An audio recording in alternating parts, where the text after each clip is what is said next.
parole attribuée au Christ et au Christ seul.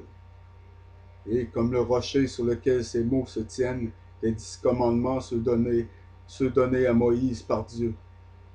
C'est la somme totale de ma religion et de mes croyances, de ce que je pratique dans ma vie quotidienne. Je ne vous demande pas de faire ça du tout, mais je demande à chacun de cesser d'accepter ce qu'on leur dit. Commencer une honnête, personnelle recherche de la vérité. Car nous ne pouvons plus vivre dans la déception. Nous ne pouvons plus vivre les mensonges du passé. Un grand changement est devant nous, mes amis. Le changement viendra, que nous ne voulions ou non, car c'est la manière du monde et la manière de l'univers. Et si nous vivons encore dans le mensonge et les tromperies et les manipulations, alors le changement sera pour le mal, tout comme il l'a toujours été tout au long de l'histoire du monde. Et le sang coulera et les gens souffreront tous au nom, encore une fois, de la religion. Et pour ma part, je suis écœuré de cela, écœuré de tout cela. Nous devons découvrir la vérité et nous devons mener nos vies par la vérité. Nous devons amener la vérité dans l'avenir et nous devons déterminer l'avenir par la vérité et rien d'autre. Rien d'autre. Car si nous ne le faisons pas, ceux qui ont décidé qu'ils sont les seuls véritablement esprits matures et par conséquent les seuls capables de diriger parce que le reste d'entre nous n'utilisons pas notre intelligence et par conséquent sommes des bêtes de somme et des steaks sur la table par le choix et le consentement, pas mieux que des animaux qui n'ont pas d'intelligence. Ils ont déterminé qu'ils vont nous enchaîner une fois de plus dans l'esclavage, car nous ne pouvons pas nous contrôler ou nous diriger nous-mêmes ou vivre dans la vérité. C'est ce qu'ils ont déterminé, bon ou mauvais, que vous les croyez ou que vous ne croyez qu'ils savent ce qu'ils prétendent qu'ils savent ou pas. C'est ce qu'ils ont fixé et je vous assure, ils sont en contrôle dès maintenant, à l'heure actuelle, juste en ce moment. Et dans ce pays, leur siège, je veux dire aux États-Unis, leur siège est dans un temple sans fenêtre, exactement à 13 blocs de la Maison-Blanche, le siège du Scottish Rite de la franc-maçonnerie. Maintenant, quand le pape a déclaré que l'Église n'avait jamais commis une erreur, ni qu'il ne commettrait jamais d'erreur selon les Écritures, les preuves bibliques n'ont pas accompagné l'affirmation. Ensuite, le pontife fier revendiqua également le pouvoir de déposer les empereurs et déclara qu'aucune peine qu'il prononça put être renversée par n'importe qui, mais qu'il était de sa prérogative de renverser les décisions de tous les autres. Les siècles avançant connurent une augmentation constante de l'erreur dans les doctrines de Rome mises de l'avant. Même avant la création de la papauté, les enseignements des philosophes païens avaient reçu de l'attention et exercé une influence dans l'Église. Au premier rang de celle-ci est la croyance en l'immortalité naturelle de l'homme et sa conscience dans la mort. Cette doctrine a jeté les bases sur lesquelles Rome établit l'invocation des esprits et l'adoration de la Vierge Marie. De cela sauta aussi l'hérésie de tourments éternels pour le finalement impénitent qui a été incorporé dès le début dans la foi du pape. Et donc, une fois de plus, le culte d'Osiris et de Marie et l'enfant Horus, déguisé sous des noms différents, a émergé comme une religion du voile sur la place publique. La seule chose qui a changé sont les noms. Alors le chemin était préparé pour l'introduction d'encore une autre invention du paganisme que Rome nomma purgatoire et utilisée pour terrifier les foules crédules et superstitieuses. Par cette hérésie est affirmée l'existence d'un lieu de tourment dans lequel les âmes de ceux qui n'ont pas mérité la damnation éternelle doivent subir une parution pour leurs péchés et de laquelle, lorsqu'ils sont libérés de toute impureté, ils sont admis au ciel. L'ordonnance biblique de la Sainte du Seigneur avait été supplantée par les sacrifices idolâtres de la masse.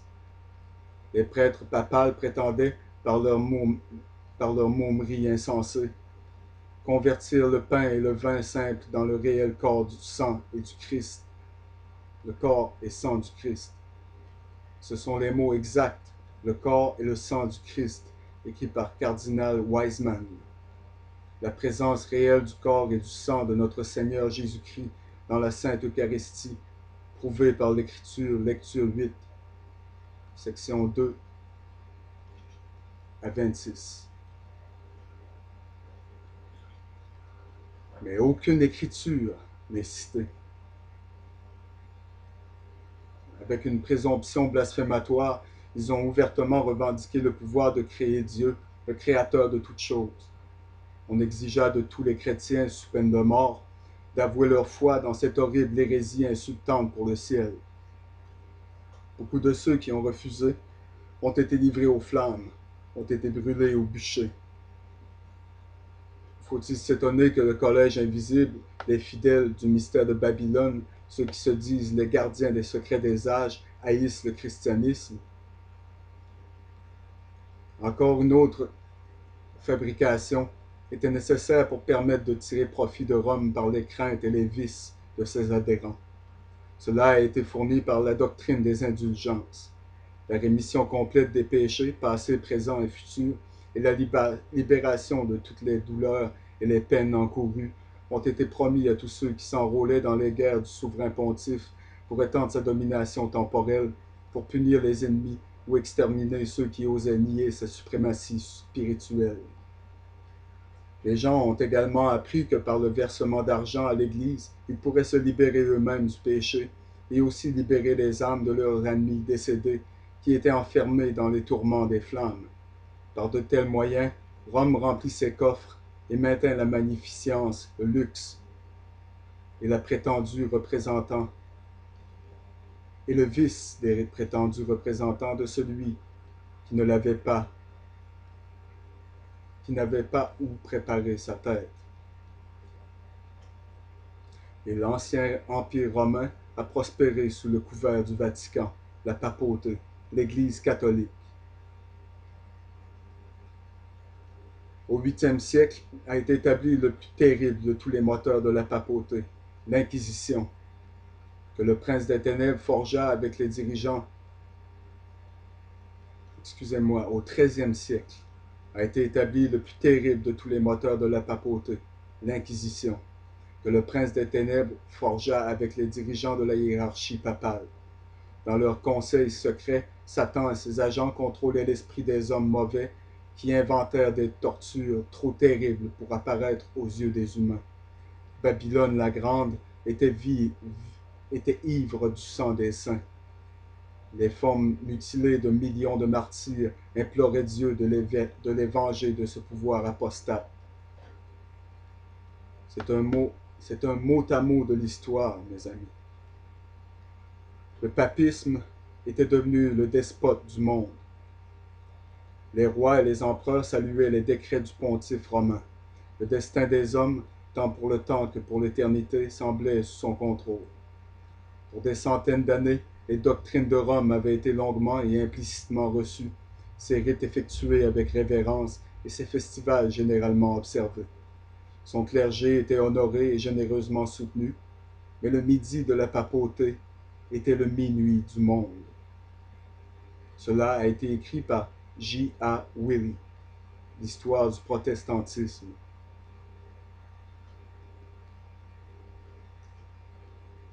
Maintenant, le protestantisme n'est pas blanc comme le lys non plus. J'utilise ces termes blanc comme le lys parce que tout au long de l'histoire, il a été utilisé pour décrire le bien, alors qu'en fait, dans de nombreux cas, il n'y a rien de bon à ce sujet qu'il soit.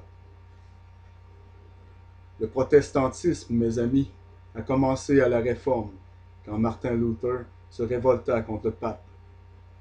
Mais saviez-vous que Martin Luther utilisait comme son sceau personnel la rose et la croix, révélant qu'il était lui-même un initié de l'école des mystères, la religion antique de Babylone. Vous voyez, je n'attaque pas n'importe qui, et je ne mets personne sur un piédestal. Je ne démoile pas le Vatican en vue de constituer l'Église protestante, car ils sont également coupables. Le protestantisme à fracturer les enseignements du Christ en des milliers de sectes et de cultes et de petits groupes, tous professant connaître la vérité, aucun d'entre eux ne la connaissant réellement. Les Saintes Écritures étaient presque inconnues, non seulement pour le peuple, mais aux prêtres. La loi de Dieu, la norme de la justice, en ces jours, ayant été retirée, les dirigeants papistes exerçaient un pouvoir sans limite et pratiquaient le vice sans retenue. La fraude, l'avarice et l'immoralité prévalaient. Les hommes ne reculaient devant aucun crime pour lequel ils pouvaient acquérir des richesses ou une position. Le palais des papes et des prélats était les scènes des plus viles débauches. Certains des pontifes régnants étaient coupables de crimes si révoltants que les dirigeants laïcs s'efforçaient de destituer ces dignitaires de l'Église comme des monstres trop vils pour être tolérés. Pendant des siècles, l'Europe n'a fait aucun progrès dans l'apprentissage, les arts ou la civilisation. Une paralysie morale et intellectuelle était tombée sur le monde. Le midi de la papauté, selon l'histoire, était l'heure de minuit du monde. Au premier rang de ceux qui ont été appelés à conduire l'Église de l'obscurité de la papauté dans la lumière d'une foi plus pure, se tenait Martin Luther.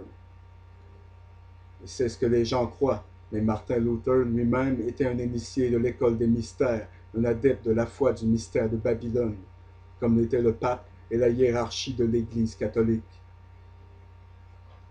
Vous voyez, mais ils étaient en lice pour la domination du monde, et jusqu'à pas si longtemps, l'ont toujours été à travers l'histoire, car le Vatican pratique le culte corrompu de Babylone mystère, la combinaison du christianisme et du culte du mystère de Babylone, alors que les écoles des mystères retiennent la forme pure des mystères de Babylone. Et c'est la seule différence entre les deux, mes amis, et ils se sont disputés à travers l'histoire pour la domination du monde. Babylone mystère tentant de détruire le pape et le christianisme, et le pape tentant de persécuter et de brûler les disciples, les initiés du mystère de Babylone. Et cela a toujours été l'objectif des adorateurs du mystère de Babylone, de siéger, un des leurs, sur le trône du Vatican. Et ils ont réussi. Ils ont réussi, mes amis. Et maintenant, vous voyez le début de la combinaison de toutes les religions dans la religion mondiale.